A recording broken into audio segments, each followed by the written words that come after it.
Hey guys, so I saw this deal on Gearbest that popped up today, and I wanted to do a video just to give you my thoughts on what to expect from this model, because this is not a review video. I don't actually have this model, and I'm not sure if I'm going to be getting it or not, but I know that some people have asked me about this already, so I wanted to make a video to at least give you my opinion on what to expect from this particular model from Gearbest, because it is pretty inexpensive right now, $112.99 for the plug-and-play version, and I think $135.99 for the bind and fly with the FreeSky XM Plus version.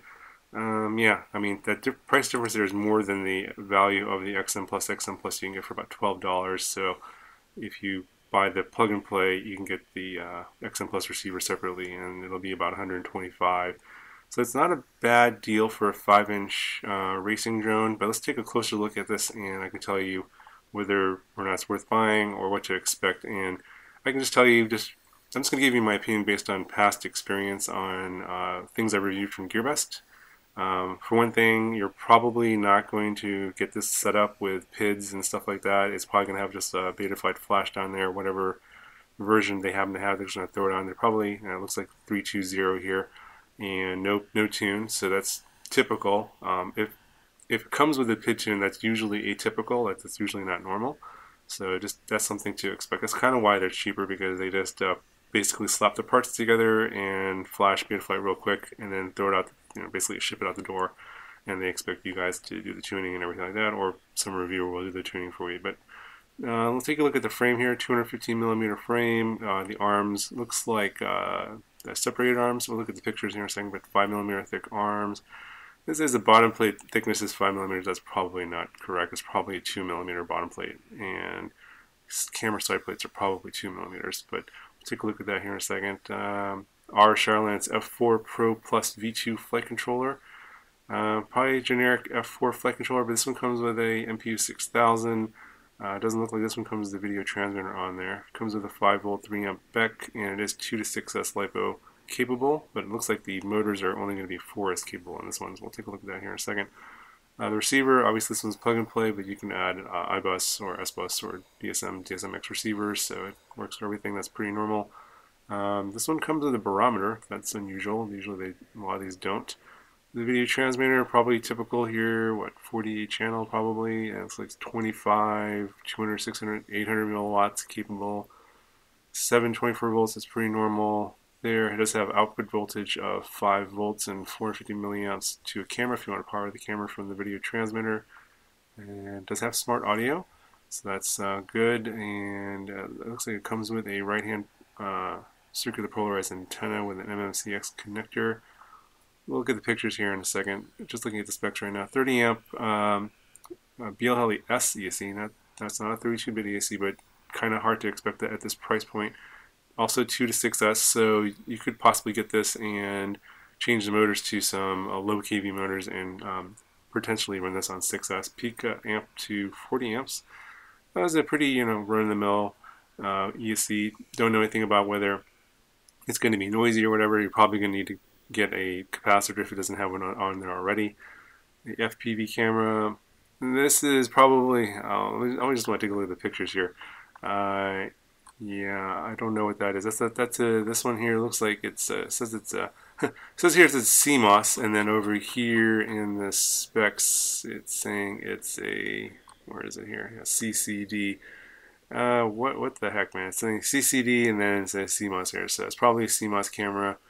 Yeah, obviously I have no idea what the image is going to be like. The camera does look like the typical Gearbest, I think they call it the Freebie camera. I've had those before. Some of them work out of the box and some of them have issues with Jello. So keep that in mind. But this one has an input voltage of 12 volts, which is kind of weird. Usually it's 7 to or 5 to like 30 volts, something like that. So this is kind of unusual. Of course, these specs might be inaccurate as well. The motors are these 2206, 2600 kV, so you're probably only going to be able to run this up to 4S. And it does come with a generic like 5048 3-bladed prop. Nothing special there. Yeah, XM Plus version. This is just telling you it has an XM Plus receiver. Okay, so here's what the frame looks like. Pretty generic looking frame, separated arms, looks like they're bolted on like that. Skinny top plate here, so potentially some electronics will get exposed. This 2206 motor here looks pretty generic. I wouldn't expect this to be like a top-of-the-line performer. I've seen this motor somewhere before on some of the other previous models, and the performance is pretty average. I wouldn't expect a whole lot from this motor, but you know, for the price, it'll probably be just fine. And yeah, it says it pulls 1,600 grams on 4S. I'm not sure about that, but I guess we'll find out at some point. See here, 700 TV line camera, 2.5mm lens. So this, yeah, it's hard to see from this picture here, but that it says it's branded R Charlance.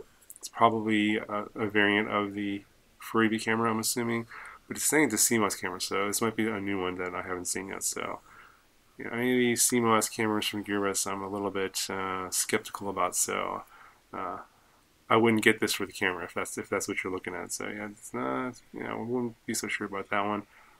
Let's see what else. Here's a look at the electronic stack. So you got your 30 amp 4-in-1 ESC, and it does look like the video transmitter is built into the flight controller. So it didn't look like that in the specs, but you can see here the RF shield for the video transmitter is here, and this one board here. So I don't see anywhere else where the video transmitter is on here. You have an MMCX connector to SMA adapter here, and then you have the antenna going out the back. So it's just two boards here. So if you don't like that, where the video transmitter is on the flight controller, then yeah, this is definitely not going to be for you. And again, you can see here separated arms. Battery track's going to go through here. It does look like 5mm arms and 2mm sandwich plates and 2mm top plate. You got a little overhang here in the back. M3 standoffs here, and they have some countersunk screws. So it's going to be flat, so possibly do a top mount or a bottom mount here in this one. Yeah, that's it for the photos. So not a whole lot of photos on this one.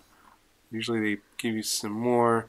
So yeah, my expectation on this one is it's going to be pretty average. I wouldn't expect this to be a really good performer, but I like the fact that it does potentially have the ability to go to 6S. There's some more photos here. Is there a way to blow this up? It doesn't look like it.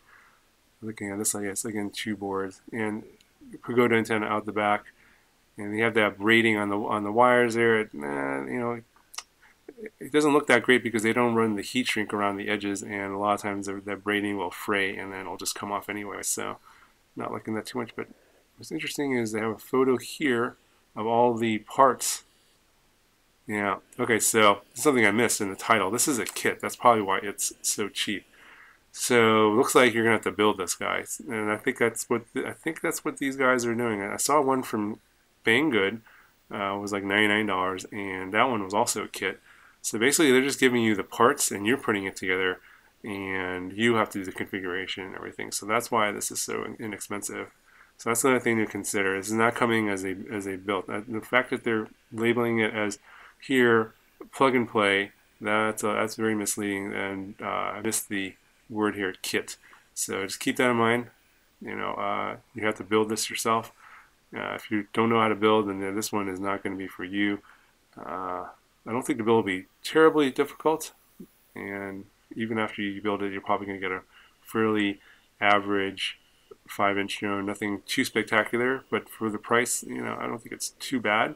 You know, it's $100, $113. So, you know, obviously, if you're a beginner or something that don't know how to build, this is not going to be for you. But if you're like already have a few drones already, and maybe you want to have another one as a beater drone or a basher, or just want to try it out. Maybe you want to get this and not use the motors and try out some 6S motors. That might be an option as well.